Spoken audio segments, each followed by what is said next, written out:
Bienvenue à un autre épisode de Plus de millage où aujourd'hui, on va littéralement faire plus de millage. Oui, je suis présentement dans une Mazda MX-5 que je dois retourner chez Mazda, ensuite retourner chez moi, ensuite me diriger vers l'aéroport, prendre l'avion vers Minneapolis ou une voiture électrique louée, plus particulièrement une Polestar 2 ou similaire. Donc, on ne sait pas qu'est-ce qu'on va avoir. Cette voiture-là m'attend vraisemblablement. Et ensuite, je dois parcourir là, 250-400 km, je n'ai pas encore vérifié, vers ma destination finale au Minnesota. Donc aujourd'hui, c'est une vidéo complètement différente. On va parler de voitures électriques lorsqu'on sera rendu à Minneapolis, parce qu'évidemment, on va passer une partie de la soirée avec une. Mais pour l'instant, je voulais partager avec vous c'est quoi un peu la vie de plus de millage, essentiellement. Comment ça fonctionne, les voitures de presse, puis c'est quoi tout ce cycle-là. Puis ensuite, là, on se dirigera vers le Minnesota. Si vous voulez juste voir la partie avec le véhicule électrique, là, ben, avancez le vidéo jusqu'à ici. J'ai mis des chapitres aussi. Aucun problème, je respecte ça. Alors, allons-y.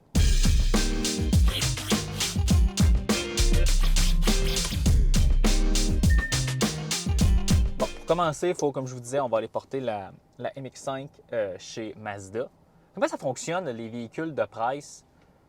Ben, c'est qu'en réalité, lorsqu'on réussit à contacter et convaincre un constructeur de nous prêter des véhicules à plus de millage, ben, souvent, ils vont nous donner une liste de disponibilité en fonction des modèles. Puis là, tu vas choisir la date, mettons MX5, telle date. Ils vont t'inviter à te rendre à un endroit qui est souvent leur siège social ou un garage affilié ou une agence de marketing qui s'occupe de véhicules de presse. Puis dans le fond, tu vas récupérer le véhicule, hein, du lundi au lundi. Donc là, on est lundi le 7 août. Ben, je retourne le véhicule, puis en plus, c'est une journée de férié, fait qu'il n'y aura pas de circulation, fait que c'est merveilleux. Avec tous les constructeurs avec lesquels on travaille, ça va super bien. On apprécie beaucoup travailler avec eux parce que les réponses sont rapides. Avez-vous tel véhicule? Non, on n'a pas tel véhicule, attendez. Je donne un exemple, le Cadillac Lyriq, là. Ils ne l'ont pas encore, mais quand ils vont l'avoir, on devrait être en mesure de l'essayer. Fait que avec qui, vous allez vous poser la question avec qui on travaille, parce que cette portion-là du vidéo, c'est un peu une incursion là, dans la vie de tous les jours. Fait que oui, on travaille avec GM Canada, Mazda, Volkswagen et Nissan. Et évidemment, on a JN Auto, qui est aussi une autre partie des véhicules. Et on a la chance de beaucoup d'entre vous nous prêtent vos véhicules. Donc ça, encore une fois, merci. Puis évidemment, Alexandre, pourquoi pas plus de constructeurs? Hein? Tu en as nommé juste 4. Bien, c'est une question de... Nous, on essaye de les rencontrer, on les contacte, puis on n'a pas les réponses. On n'a pas toujours des réponses positives. Évidemment, avec le temps, on les travaille. Tu sais, dans le fond, à tous les mois, là, j'y repasse. FCA, Stellantis, Ford, Hyundai. Hyundai, là, ouf, c'est pas facile, Hyundai, hein? Essayer de les avoir. Ben, pas essayer de les avoir, vous comprenez ce que je veux dire? Essayer de les convaincre de nous prêter des véhicules, c'est pas facile. Fait que c'est un peu ça, le cycle. Je pense que c'est la difficulté du travail de plus de millage, c'est de réussir à avoir tous les constructeurs à portée d'un courriel pour pouvoir essayer les véhicules. Puis j'ai parlé à d'autres chroniqueurs automobiles, YouTubers automobiles, puis c'est le même chemin de croix, le même parcours complexe. Il y en a que ça fait 3, 4, 5, 6 ans qu'ils font ça puis ils n'ont pas réussi à passer au travers de tout le monde. Bon, OK, c'est correct. Donc là, on s'en va chez Mazda, plus particulièrement à l'agence où je dois laisser la Mazda. Puis je vais récupérer mon véhicule, puis je vais retourner à la maison pour ensuite me diriger vers l'aéroport.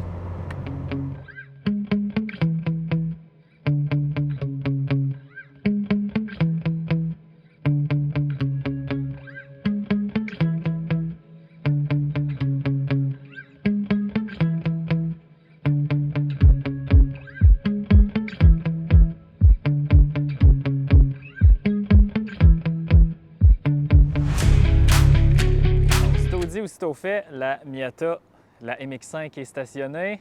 Donc là, c'est question de retourner centre-ville de Toronto, puis de changer, faire ses valises, puis se diriger vers l'aéroport. Donc, on avance à une autre étape de ce petit voyage vers le Minnesota. Deuxième segment de la journée sur... Attends une minute, on va les compter. Là. La Mazda, retourner vers la maison, le train vers l'aéroport, le vol Toronto-Montréal, ensuite le vol Montréal-Minneapolis, puis ensuite Polestar 2 ou similaire vers ma destination finale. OK, il y a 6 segments aujourd'hui. Wow! 6 segments. OK, bien, segment numéro 2, hein? Fait qu'on est dans ma voiture personnelle. la voiture personnelle que je partage avec ma conjointe, c'est drôle, hein? Et si vous êtes un avide de maniaque de l'automobile comme moi, vous allez reconnaître que je suis assis dans une Jetta MK6, une Jetta 2011. Lorsque j'ai redonné mon Volvo, là, de cela maintenant 1 an, bien, j'avais un Volkswagen ID4 en commande, donc cette Jetta-là qui appartient à ma conjointe, bien, on s'était dit, on va la donner en échange. Hein? Bien, j'ai été vraiment naïf parce qu'évidemment, j'en ai pas des ID4. Vous connaissez l'histoire. Puis, je vais être bien honnête avec vous, à habiter à Toronto, la voiture est stationnée presque tout le temps. Puis, vous voyez clairement là, sur la chaîne, là, j'ai des nouvelles voitures toutes les semaines. Fait que l'auto, on s'en sert pas vraiment. Donc, ça sert à quoi de s'acheter un véhicule que tu n'utilises pas? Puis moi, ça, c'est la chose dans la vie que je déteste le plus, ne pas utiliser les choses que j'achète. Ça me pue au nez. Donc, pour l'instant, c'est ça. Ah, ça a l'air débile. Chroniqueur automobile qui n'a pas une belle voiture, ça n'a pas de bon sens. Ben oui, regarde. Je vais pas tirer mon argent par les fenêtres, hein? Je l'aime, mon argent. L'intermède du ID4, là, qu'on croyait que ça allait se passer, ben ça s'est pas passé. Fait que ça a comme un peu chamboulé mes plans automobiles, mais c'est pas grave.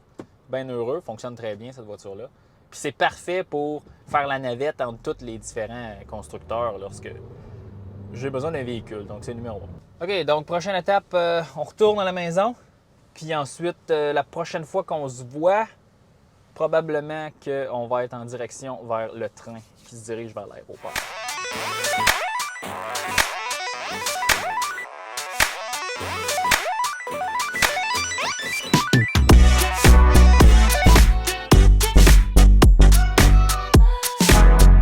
Donc là, on est rendu à Union Station à Toronto. Il reste juste à prendre le train vers l'aéroport. Fait que ça prend à peu près 30 minutes. Puis évidemment, là, je ne vais pas tout documenter ce bout-là là, parce que c'est plus de millage, c'est pas plus de train-train. Fait que vous comprenez ce que je veux dire. Mais on avance, on est rendu à un autre segment dans ce petit voyage.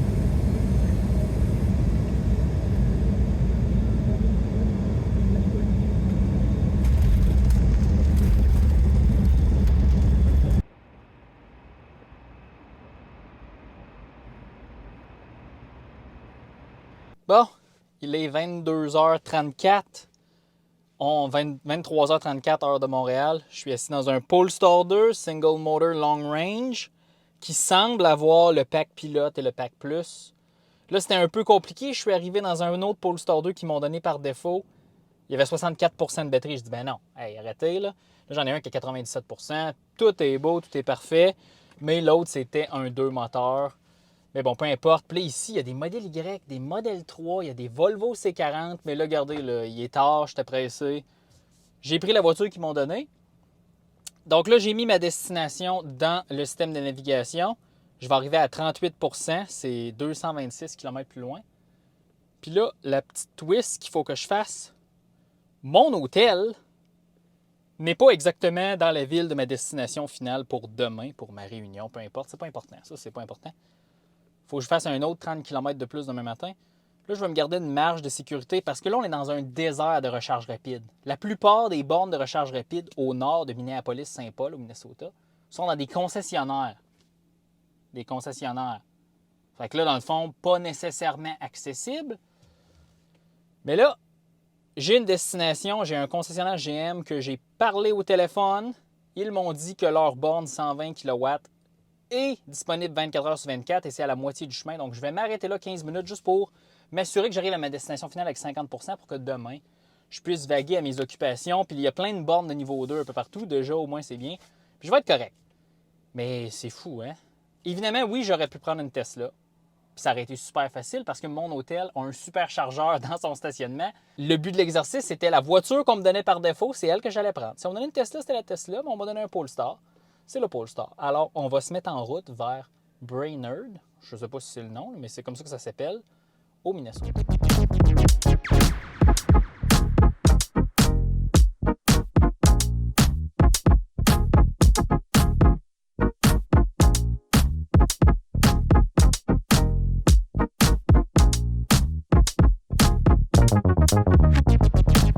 J'ai pointé le système de navigation à une borne de recharge rapide qu'on m'a confirmé qu'elle était ouverte 24 heures sur 24, mais qui n'est pas dans le système de navigation Google.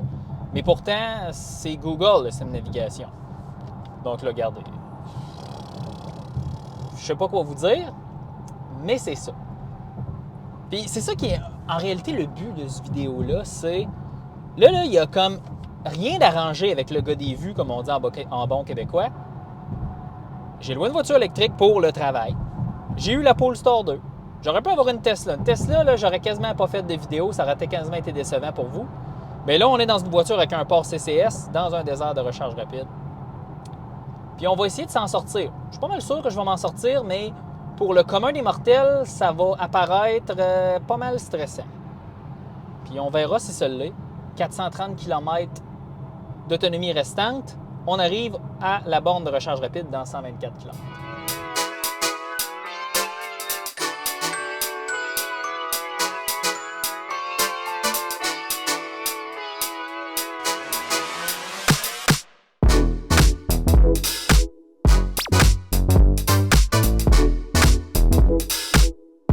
Bon, petite mise à jour, 80 km de parcouru.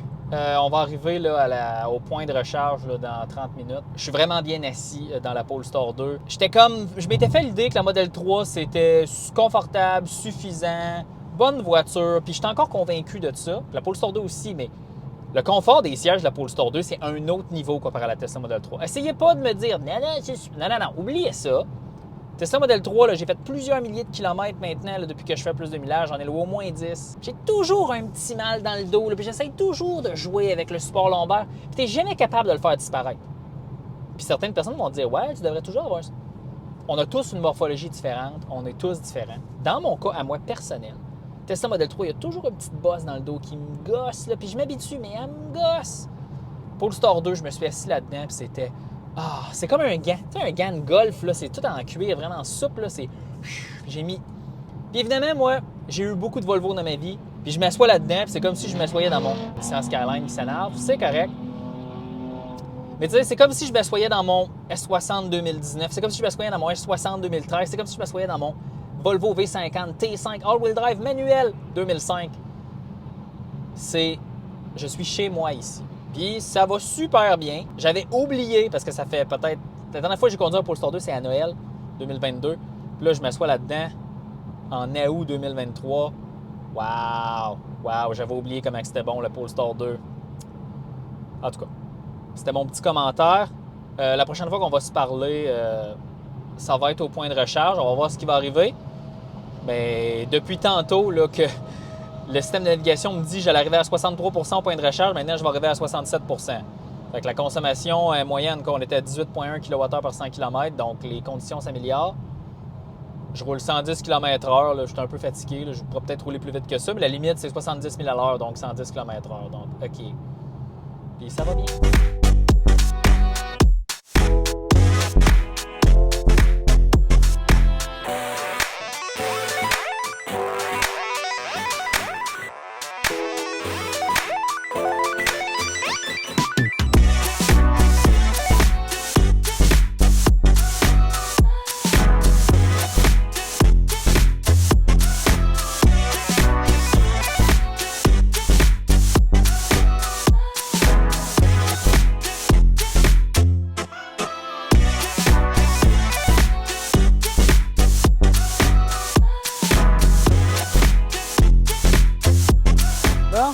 Minuit et quelques, on est dans un concessionnaire GM à Saint-Cloud, au Minnesota. Je suis en train de recharger sur une borne 120 kW d'une compagnie EV Connect que je ne savais pas, l'application ne fonctionnait pas, mais là, j'ai vu qu'il y avait un code QR, tu pouvais te connecter en tant qu'invité, tu rentres ta carte de crédit puis ça part. Fait que là, OK, ça fonctionne, mais là, j'ai vu quelque chose de capoté à vous montrer. Regardez bien ça. On se tourne. Puis qu'est-ce qu'on voit ici? Un Cadillac Lyriq. Hey, on va aller voir ça. Ben oui, il y a un Cadillac Lyriq dans le concessionnaire. Regardez ça. Ouh! Évidemment, on ne peut pas rentrer, là, mais c'est le premier Cadillac Lyriq que vous allez voir sur Plus de Millage. Resplendissant dans le concessionnaire. Fascinant. C'est fascinant, hein? C'est un concessionnaire automobile, la cour est pleine, aucune barrière, rien. Ça rend cette borne 120 kW avec 2 connecteurs de disponibles, puis il y a une 50 juste là, fait que tant mieux. Mais aucune de ces bornes n'est répertoriée dans le Google Maps du Polestar 2. Pourtant, dans Google Maps lui-même, sur un téléphone, les bornes sont là. Donc, c'est peut-être juste flambant neuf, je ne le sais pas. On s'est connecté à 67 %. Là, on va juste aller voir la vitesse. Ouais, 52, on est assez haut en statut de charge, c'est un peu normal. Le but ici, c'était juste de mettre peut-être là, 12, 13, 14 % de batterie. C'est juste pour, comme je vous dis, là, quand je vais arriver à mon hôtel, je vous disais, là, lorsqu'on va être autour de 50 % là, ici, là, on va repartir. Là, j'ai mis la limite de recharge à 80 %. On dit que ça va prendre 21 minutes. Ah, il commence à être tard, là. En tout cas. J'espère juste qu'on va arriver à 50 % rapidement, là, parce que je commence à être fatigué. Ah! Ce câble-là est tellement lourd. Puis il y a tellement de... Ah! Il y avait tellement de force dedans. Ah! Vivement une OCS. Regardez ça, c'est un câble de 200 ampères, mais on dirait qu'il pourrait mettre 1000 ampères dedans. En tout cas. OK. Bye, bye, bye, bye.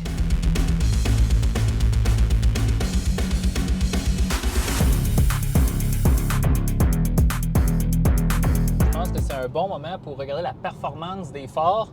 Hein? Il est quand même assez tard. Fait que là, on est sur les feux de route. On va mettre les hautes. Oh, wow! OK, ça projette vraiment loin. On lâche les hautes. On retourne à normal. Ah oui. Ah oui, c'est vraiment performant comme phare. On voit très bien. Évidemment, ici, les routes, il y a tellement de matériel réfléchissant dans les lignes que c'est un spectacle. Lorsqu'on roule sur les autoroutes américaines, certaines provinces canadiennes aussi, mais au Québec, c'est beaucoup plus difficile d'avoir autant de peinture réfléchissante. Mais bon, on le roulera une autre fois. Ah oui, hey, vous le voyez peut-être moins bien dans la caméra, mais c'est quelque chose. 65 000 à l'heure, la limite ici, c'est quand même haut pour une route nationale. OK, OK. Bon, ben c'est bien. Bon, ben en direction là, de notre destination finale. Il nous reste 91 km à parcourir.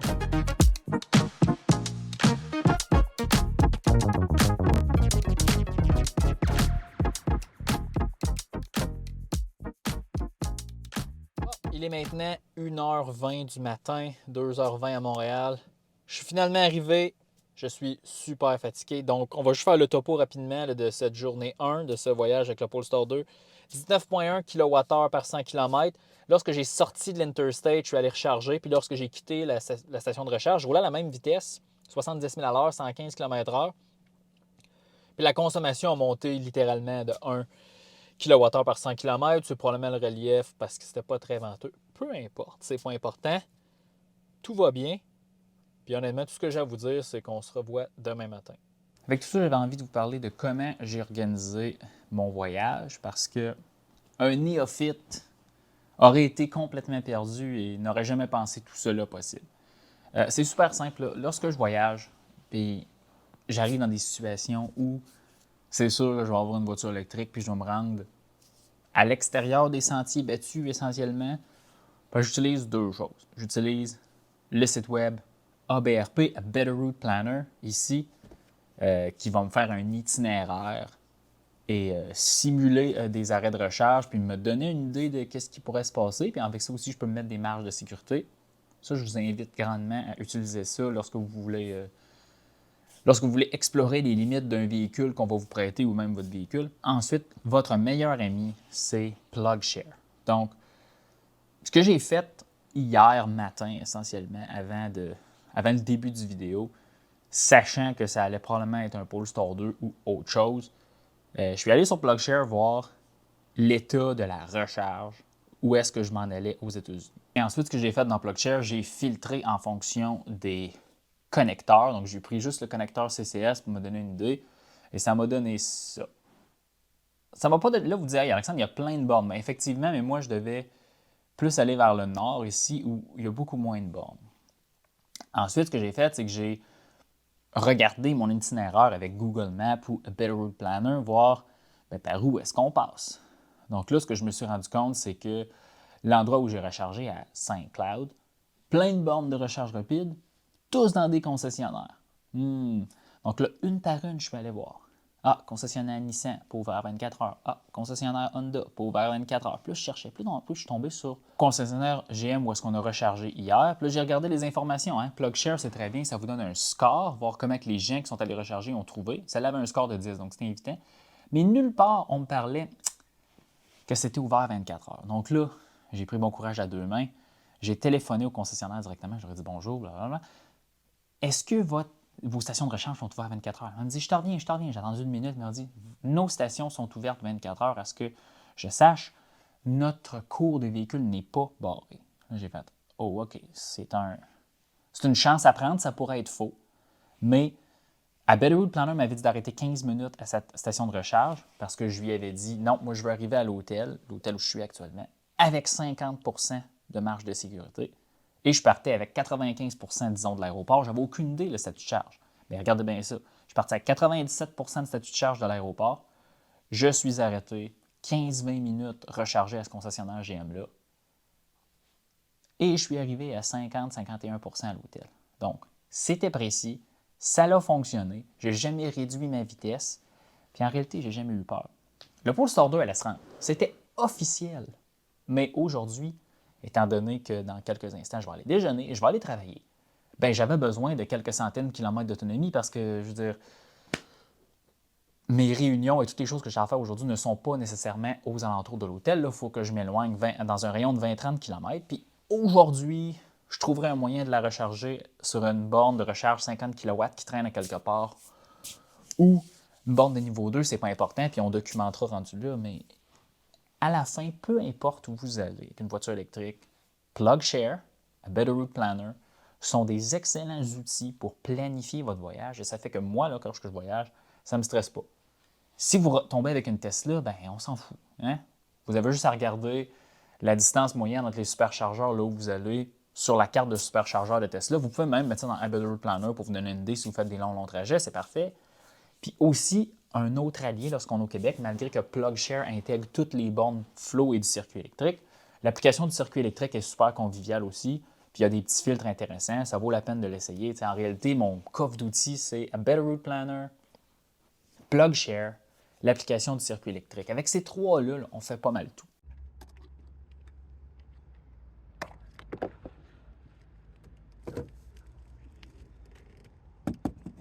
Bon, on est trop tôt.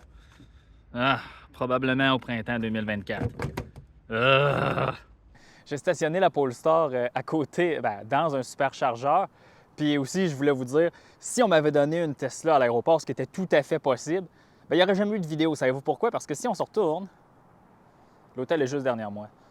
Ça montre la force, puis en fait, le gros travail que l'équipe qui s'occupe des superchargeurs en Amérique du Nord a fait, c'est qu'aux États-Unis, il y a des superchargeurs partout. On est à 230 km dans le bois, on est très loin d'une interstate, puis il y a des superchargeurs quand même. Celui-là semble être un V3, donc si on avait été 6-7 mois dans le futur, la Polestar serait en train de recharger avec son adapteur NACS CCS. Mais bon, regardez, on n'est pas rendu là. Évidemment, je le dis souvent, l'accès aux superchargeurs des véhicules CCS va brouiller beaucoup de cartes parce que dites-vous que beaucoup de nos vidéos vont être caduques, mais c'est correct. Ça fait partie de ça, de documenter la transition vers les véhicules électriques et toutes les complexités qu'amènent les différents réseaux de recharge. Et éventuellement, on espère, tout ça va être unifié dans les prochaines années. C'est comique, mais c'est ça. Bon, excusez le bruit, là, j'ai pas mon micro, là, je viens tout juste de finir ma journée de travail aujourd'hui. Fait que là, on a la Polestar qui est branchée sur une petite borne là, de niveau 2 de ChargePoint. Ça a été super facile de se setuper. J'avais l'application déjà dans mon téléphone, fait que j'ai juste clic-clic, puis ça a parti en dedans de 30 secondes. Puis la beauté de la chose, c'est que ce n'est qu'à 200 mètres de mon hôtel, donc je peux retourner à l'hôtel à pied, donc c'est vraiment pas la fin du monde. Puis là, je vais aller avec mes collègues au restaurant plus tard. Le restaurant est peut-être à 1 km d'ici, là, fait que je vais laisser la voiture chargée là, plusieurs heures pour avoir là, assez de kilométrage pour demain. Mais je pense pas la recharger jusqu'à 100% là, parce que je veux retourner avec à l'hôtel. Je veux pas la laisser ici toute la nuit. Parce qu'aujourd'hui, j'ai parcouru 60 km. Donc, là, la voiture est à 36%. Donc, on va probablement la monter à 60, 70 le temps que je soupe. Demain, je vais refaire 60 km. Mais ça va bien. 18,5 kWh par 100 km. Bon, 4h30, mercredi soir, donc j'ai terminé tout ce que j'avais à faire au Minnesota. Donc, c'est le temps de retourner vers Minneapolis et demain matin, je vais prendre l'avion vers le Canada. Donc, c'est maintenant le temps de terminer notre petit périple avec le Polestar 2. Puis là, c'est là que ça va devenir très, très intéressant. Bon, on est dans le véhicule. Comme vous voyez, le 210 km d'autonomie restante, 46 l'itinéraire est déjà programmé. Vous voyez ici, il y a un petit 1 là, dans le fond. Ça, c'est la même station de recharge qu'on a rechargée lundi soir au concessionnaire GM, qui n'est pas reconnue par le système de navigation comme une station de recharge, mais elle est reconnue comme une station de recharge. C'est un peu bizarre, là. Vous ne comprendrez peut-être pas ce que je veux dire, là, mais regardez. EV Connect, Unknown Charge Time. Fait qu'elle, elle sort jamais dans les résultats, mais si tu la forces, elle va reconnaître ça. Puis là, évidemment, bien, je le sais que je vais avoir assez d'autonomie. Puis là, EVgo Charging Station, qui est à Minneapolis, va me dire, mais Alexandre, pourquoi tu vas là? C'est parce qu'évidemment, un véhicule électrique, on doit le retourner avec un certain pourcentage. Dans le cas de ce véhicule-là, je pense que, si je regardais bien, c'est au-delà de 70 %. Donc ça, c'est une station EVgo, qui est un réseau américain qui semble être dans ceux qui sont les plus fiables, avec Tesla Supercharger, évidemment. Puis c'est une station 150-350 kW. Donc, ce que je vais faire, c'est que je vais juste me rendre là, recharger à 90 %, ça va prendre un certain temps. Peut-être même que je vais juste arrêter au souper, là, on verra. Puis après ça, je vais pouvoir me rendre à mon hôtel qui est proche de l'aéroport international de Minneapolis. Donc, évidemment, la partie recharge niveau 2, ça s'est super bien passé sur la bonne charge point qui était à 200 mètres de l'hôtel. Mais je l'ai pas, j'aurais dû le charger toute la nuit, là. C'est moi, là, j'ai fait une erreur, puis ça l'arrive. Mais ça montre que, on est tous humains, on peut faire des erreurs parce que j'aurais probablement pas besoin de faire cet arrêt intermédiaire. C'est la réalité un peu des véhicules électriques, puis on en parlera plus tard, rendu à la borne de recharge là, à Saint-Cloud. Si le réseau de superchargeurs avait été ouvert, supposons qu'on avait été, mettons, 8 mois dans le futur, bien, on n'en parlerait même pas ici, hein, parce qu'il y a un superchargeur à l'arrière de l'hôtel, il y a des superchargeurs sur le chemin. C'est pas un problème de Polestar 2, c'est un problème d'infrastructure de recharge. Parce que la consommation est bonne, 18,6, c'est à peu près ce que le gouvernement canadien cote pour ces véhicules-là sur la grande route. Donc pour l'instant, ça va, on va se mettre en route immédiatement. On a 2h30 de route devant nous.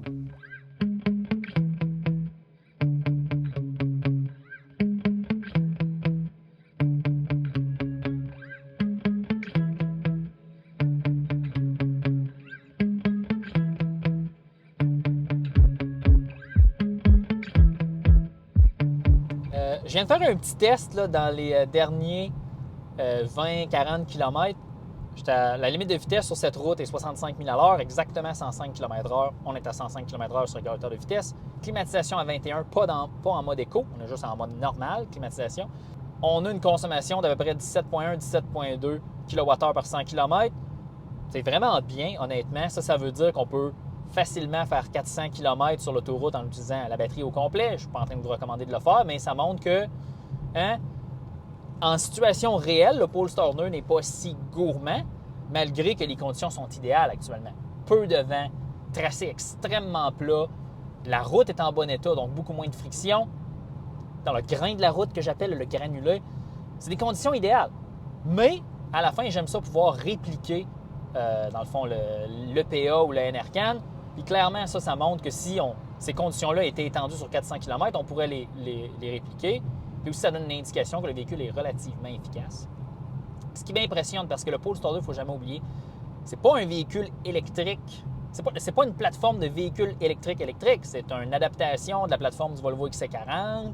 C'est une belle conversion. C'est quand même un véhicule électrique qui feel comme un véhicule électrique. Mais le Kona EV, qui est le véhicule thermique adapté pour être un électrique, qui est le plus économique que j'ai jamais vu, ça m'impressionne toujours d'ailleurs. Puis chapeau à l'équipe de Hyundai d'avoir fait ça, malgré que Kona EV est quand même assez limité comme véhicule, mais bon, il est économique. Donc, je suis bien content d'avoir fait ce petit test-là.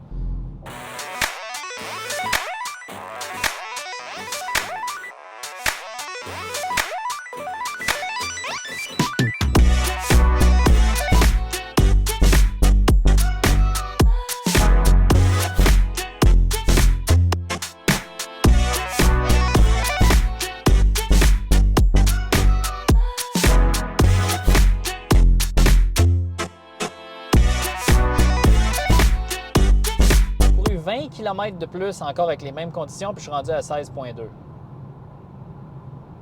Très, très, très, très économique maintenant. Donc, c'est bien. Donc, mon statut de charge à l'arrivée est rendu à 23 %. Donc là, on dirait que ça l'augmente.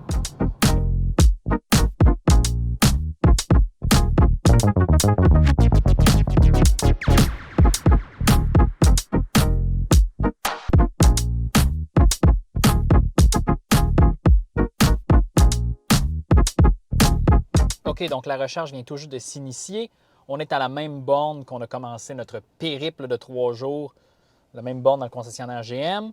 Voyez-vous, le système de navigation me dit que je vais arriver à ma destination finale à moins 5 %. On va attendre, on va monter. Je pense qu'on va monter ça soit à 10 ou 15 % là. Je vais réfléchir à ça, ça ne devrait pas être trop long, là, à peu près 22-23 % de batterie. Mais regardez aussi qu'est-ce qu'on a là maintenant. Le Lyric qui est à l'intérieur du concessionnaire est maintenant à côté. Vous savez ce qu'on va aller faire? On va aller le voir maintenant. OK, donc je me suis remis de mes émotions d'avoir conduit le Cadillac Lyric. Cadillac Lyric, je ne vais pas l'inclure dans cette vidéo-là. Je vais faire une petite vidéo rapide là, de 5-6 minutes qui va être ici. Je vous invite à aller le voir.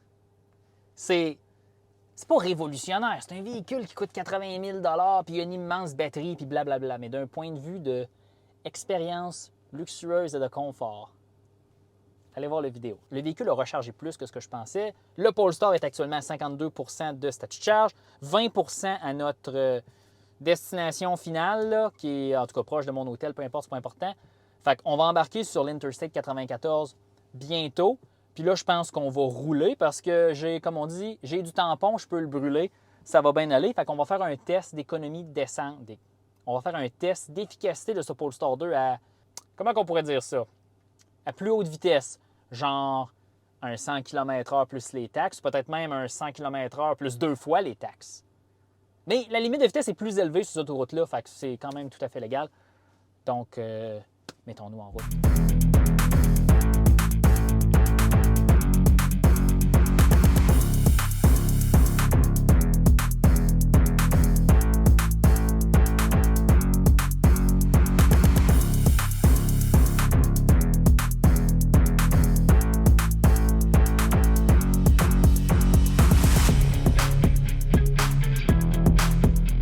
On est à la limite de vitesse plus à peu près les taxes. C'est 129 km/h, juste pour vous donner une idée. Là, 80, dans le fond, la limite est 70. Je roule 80 000 à l'heure, donc 129 exactement. Puis ce qu'on va faire, c'est qu'on va parcourir 20, 40 km, 100 km peut-être. Je veux juste voir, là, ça va être quoi là, la consommation sur l'autoroute à des allures beaucoup plus élevées. Puis évidemment, parce que la limite de vitesse est beaucoup plus élevée ici, là. Mais je veux avoir une idée, c'est quoi, là. Parce que là, température 24 degrés, même chose. Les vents semblent corrects. Nous sommes à 100 km. Nous sommes à 100 km de notre destination finale.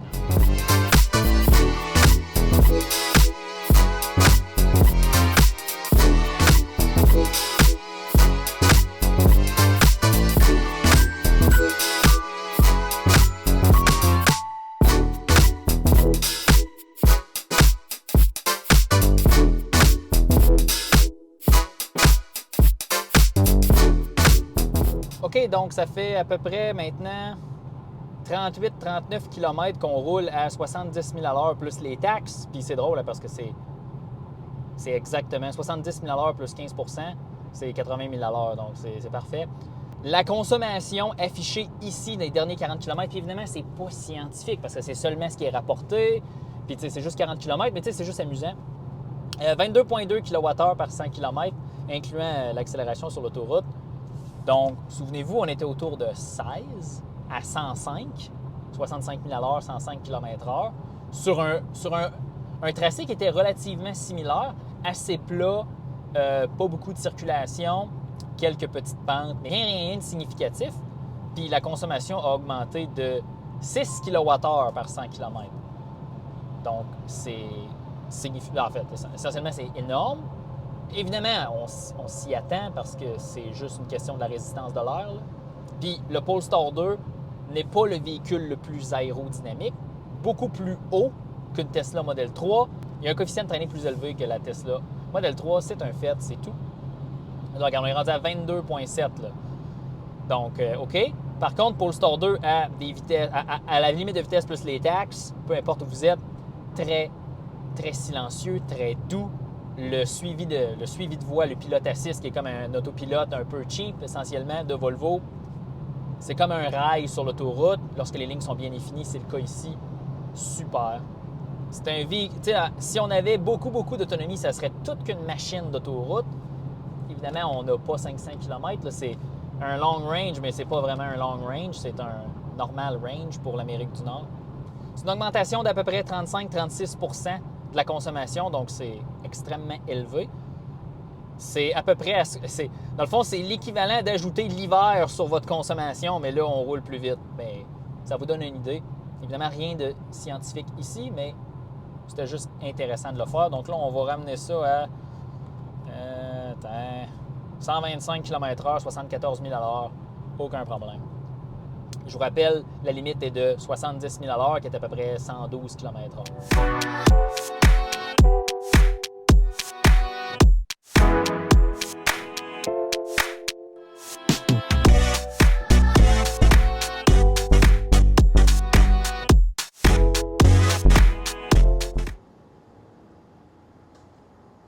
Bon, maintenant, nous voici à Minneapolis, à une station de recharge EVgo, avec du beau branding, comme on va dire en anglais, Ultium, parce que c'est GM qui finance probablement ce réseau de recharge. J'avais beaucoup d'espoir d'avoir une bonne vitesse de recharge rapide, parce que dans le système de navigation, on l'affichait comme un 350 kW, mais avec une petite astérix, évidemment. C'est une borne 350 kW qui peut aller jusqu'à 1000 volts. Le câble est 200 ampères maximum. Donc, sur la plupart des véhicules, 200 ampères x 400 volts, 81 kW. Donc ça, c'est vraiment malheureux. Donc voyez-vous, c'est quand même drôle parce que ça va avantager qui, ces bornes de recharge-là? Ça va avantager les véhicules sur la plateforme EGMP de Hyundai, certains gros véhicules GM avec la batterie là, de 200 kWh qui peut recharger à 800 volts, mais à part de tout ça. Et le Tesla Cybertruck, qui est un véhicule sur une architecture 1000 volts, mais dans le cas de tous les véhicules électriques, sauf certains, vous n'avez pas les vitesses du siècle. Hein? Donc là, c'est ça. Donc, je m'attendais à être chargé à, mettons, 140, là, quelque chose comme ça, évidemment. Comme sur la borne ABB de Circle K, hein? Couche-tard. Le réseau, vous souvenez-vous du défi 500 km avec le Polestar 2? Mais bon, je n'ai pas vérifié mes choses, puis évidemment, est-ce que je suis super pressé en ce moment? Non. Mais j'aurais été content là, de faire une petite recharge en 30 minutes, puis on n'en parle plus, régler ça, puis aller souper, parce qu'il est maintenant 20h30. Je commence à avoir faim, mais c'est pas le cas. Ce qu'on va faire, c'est qu'on va prendre le temps maintenant, pendant que ça recharge, de conclure là, cette vidéo. Les gens à côté de moi font des choses vraiment weird. Ils sont couchés dans leur voiture. Je pourrais pas vous le montrer, mais ils font des affaires vraiment bizarres. Puis, dans le fond, sa voiture est branchée, sa voiture est à 98 %. Je trouve ça vraiment drôle. Ici, les gens chargent leur bol jusqu'à genre 90 %. Ça doit prendre des heures sur des bornes de recharge rapide. On conclut le vidéo maintenant. Donc, j'ai parcouru, comme vous pouvez le voir, là, 565 km, 18,3 kWh par 100 km, ce qui est quand même excellent, 81 km/h de vitesse moyenne. Donc, quand même assez satisfait de la consommation, évidemment, à conditions idéales, hein, entre 20 et 25 degrés, pas de vent, belles conditions. Et qu'est-ce que je pense du Polestar 2? Excellent véhicule d'autoroute, pas nécessairement l'autonomie qui est pas faible, mais tu sais, c'est 430 km d'autonomie EPA NRCan. Est-ce que dans des conditions idéales, ça se fait? Clairement, là, dans le fond, les chiffres le montrent ici, ça se fait. Bon, dans ce périple, la performance de recharge rapide a été moyenne, mais ça n'a aucun rapport avec le véhicule. C'est les câbles de 200 ampères. Même la borne chez GM là, à Saint-Cloud, même affaire, un câble de 200 ampères. Il faut croire que c'est ça, câble de 200 ampères. J'aime beaucoup ce véhicule-là, j'aime beaucoup le conduire. Pour moi, c'est comme revenir à la maison. C'est mon petit univers Volvo que j'aime beaucoup. Mais c'est un véhicule trop cher au Canada, beaucoup trop cher au Canada. Oui, aux États-Unis, beaucoup plus abordable, évidemment.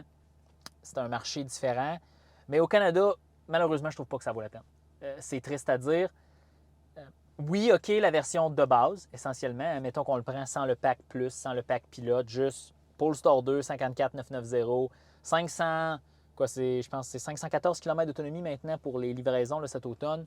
Ça, oui, je pense que ça compétitionne très bien le Tesla Model 3 et le Ioniq 6, bien sûr, mais à ce prix-là, le Ioniq 6 et le Tesla Model 3, comme je vous dis, ont toutes les options qui sont incluses dans le pack Plus et le pack Pilote avec le Polestar 2. Donc, pour moi, c'est comme si le véhicule était artificiellement 7 000, 8 000 trop cher.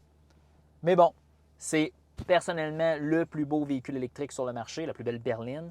Et la conduite est confortable et sur l'autoroute, c'est largement supérieur à une Tesla Model 3 d'un point de vue de solidité sur la route et comportement routier. Donc, espérant que vous avez aimé ce format plus vlog, ça ressemble un peu au défi 500 km avec un petit bout de qu'est-ce qui se passe dans ma vie personnelle. Mais bon, hein, on prend toutes les opportunités qu'on peut. Puis on a même pu conduire un lyrique aujourd'hui, fait que je suis très content. Donc, laissez-moi dans les commentaires qu'est-ce que vous en pensez. Hein? C'est pas toujours facile.